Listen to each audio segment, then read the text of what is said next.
السلام علیکم، welcome to my channel. آج کی اس ویڈیو میں ہم آپ کو حضرت خضر علیہ السلام کے بارے میں بتائیں گے، لیکن اس سے پہلے آپ ہمارے چینل کو سبسکرائب کریں اور بیل آئیکن کو پریس کریں تاکہ ہر آنے والی نئی ویڈیو کا نوٹیفیکیشن حاصل کر سکیں۔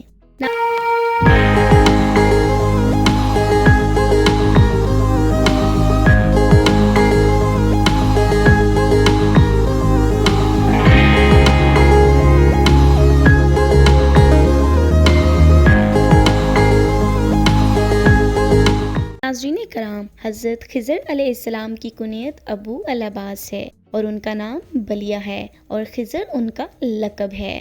ان کے والد کا نام مالکان ہے۔ خضر کے معنی سبز چیز کے ہیں، وہ جہاں بھی بیٹھتے تھے وہاں ان کی برکت سے ہری ہری گھاس نکل آتی تھی۔ اسی برکت کی وجہ سے لوگ ان کو خضر کہتے تھے۔ کچھ صاحب تفسیر لکھتے ہیں کہ جو شخص حضرت خضر علیہ السلام کا پورا نام بما کنیت یاد رکھے گا، اللہ تعالیٰ انشاءاللہ اس کا خاتمہ ایمان پر کرے گا۔ ایک مرتبہ حضور پاک صلی اللہ علیہ وآلہ وسلم اپنے اصحاب کرام کے ساتھ تشریف فرما تھے، تو آپ صلی اللہ علیہ وآلہ وسلم نے فرمایا، کیا میں تم کو خضر کے متعلق بتاؤں؟ تو اصحاب کرام نے عرض کی، کیوں نہیں یا رسول اللہ؟ تو آپ صلی اللہ علیہ وآلہ وسلم گویا ہوئے۔ ایک دفعہ خضر بنی اسرائیل کے بازار سے چلے جا رہے تھے کہ ایک شخص بھیک مانگ رہا تھا کہ مجھے کچھ صدقہ کرو، اللہ آپ کو برکت دے گا۔ تو خضر علیہ السلام نے فرمایا، میں اللہ پر ایمان لایا، اللہ جو چاہے گا ہو کر رہے گا، لیکن میرے پاس کچھ موجود نہیں جو میں تمہیں دے سکوں۔ فقیر نے پھر کچھ یوں صدا لگائی، میں آپ سے اللہ کے طفیل سوال کرتا ہوں کہ مجھے کچھ صدقہ کریں، اور ساتھ ہی فقیر نے کہا، جب میں نے آپ سے بھیک مانگی اور آپ نے مجھ پر صدقہ نہیں کیا تو میں نے آسمان کی طرف نگاہ کی اور آپ کے پاس برکت پائی، اور حضرت خضر علیہ السلام نے فرمایا، تم نے اللہ کی ذات کے طفیل مجھ سے مانگا ہے، میرے پاس ایسا کچھ نہیں جو تجھے دے سکوں، لہٰذا تو مجھے لے لے اور فروخت کر ڈال۔ فقیر نے کہا، یہ خوب کہا آپ نے۔ تو آپ نے فرمایا، بالکل میں تجھ کو سچ کہتا ہوں، کیونکہ تم نے عظیم ذات کے طفیل مجھ سے سوال کیا ہے اور میں ہرگز اپنے رب کے نام کی لاج کو نہ چھوڑوں گا۔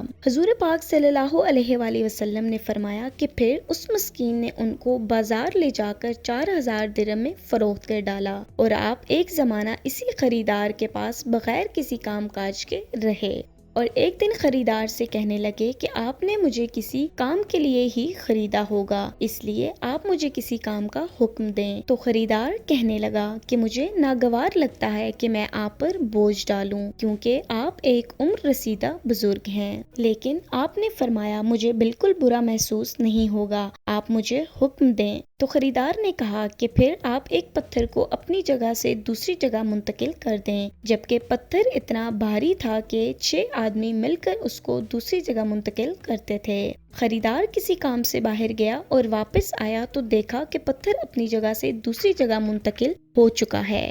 خریدار نے کہا کہ آپ نے بہت اچھا کیا اور خوب کیا ہے، اور دوبارہ مالک کو سفر درپیش ہوا، تو آپ نے فرمایا، مجھے کوئی کام بتاتے جائیں۔ تو خریدار نے کہا، آپ پر بوجھ ہوگا، تو آپ نے فرمایا، مجھ پر کوئی مشقت نہیں ہوگی۔ تو خریدار نے کہا، پھر آپ ایسا کریں کہ میرے گھر کی تعمیر کے لیے اینٹیں بنائیں، اور خود روانہ ہو گیا، اور جب واپس آیا تو دیکھ کر حیران رہ گیا، کیونکہ عمارت تعمیر شدہ تھی۔ تو تب اس خریدار نے کہا کہ میں آپ سے اللہ کے نام کے طفیل سوال کرتا ہوں، مجھے بتائیں کہ آپ کون ہیں؟ تو آپ نے فرمایا، میں خضر ہوں جس کے متعلق تو نے سنا ہوگا۔ آپ نے سارا قصہ بیان کر دیا اور فرمایا کہ جس شخص سے اللہ کی ذات کے طفیل سوال کیا گیا ہو اور پھر بھی ساحل مسترد کر دیا جائے جبکہ وہ کچھ دینے پر قادر بھی تھا، تو قیامت کے روز اس حال میں آئے گا کہ اس کے جسم پر گوشت نہیں ہوگا اور اس کی کوئی ہڈی حرکت نہیں کر سکے گی۔ تو تب خریدار نے کہا، میں اللہ پر ایمان لایا، میں نے آپ کو مشقت میں ڈالا، میں آپ کا راستہ چھوڑتا ہوں۔ تب آپ نے کہا، مجھے یہ بات پسند ہے کہ تم میرا راستہ چھوڑ دو تاکہ میں اللہ کی عبادت کر سکوں، اور ساتھ ہی آپ نے فرمایا، تمام تعریفیں اللہ کے لیے ہیں جس نے مجھے غلامی میں ڈالا پھر اس سے نجات دلائی۔